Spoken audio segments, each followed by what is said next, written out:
आता इंग्रजी शाळेतून आमचे शिकलेले काही मित्र म्हणतात की आमची मुलं इंग्रजी शाळेमध्ये शिकलेली आहेत, श्रीमंत मुलं, त्यांना काव्य प्रतिभेचा झरा समजत नाही. ज्या वेळेला त्यांनी माझ्याकडे तक्रार केली की आमच्या मुलांना काव्य प्रतिभेचा झरा कळत नाही, अरे मी म्हणालो तसं असेल तर नृत्यांगणा गौतमी पाटीलच्या पदराचा फडकता वारा कसा काय कळतो तुमच्या मुलांना?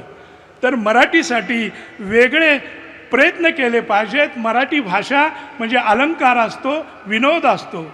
पहिल्या दिवशी मी भाषणामध्ये बोललो, पाटील आणि कुलकर्णी एकत्र आल्याशिवाय गावामध्ये गंमत घडत नाही, गावगाडा चालत नाही.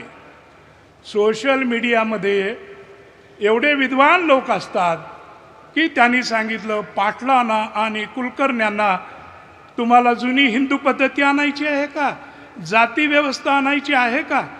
एका चिरंजीवानी मला फोन केला, तुम्ही काय लावलं हे साहित्य संमेलनाच्या स्टेजवरून पाटील आणि कुलकर्णी? मी म्हटलं, अरे वेड्या, या ज्या भूमीचा इतिहास तुला माहिती आहे का? पाटील आणि कुलकर्ण्यांची वतनं जाऊन 80 वर्ष झाली. त्यानंतर भारताला स्वातंत्र्य मिळालं, त्यानंतर बाबासाहेबांनी राज्यघटना दिली, त्यानंतर मुलकी पाटलाचं जागासुद्धा 62 साली नष्ट झाली. हे तुला काही माहिती नाही. एबीपी माझा, उघडा डोळे बघा नीट.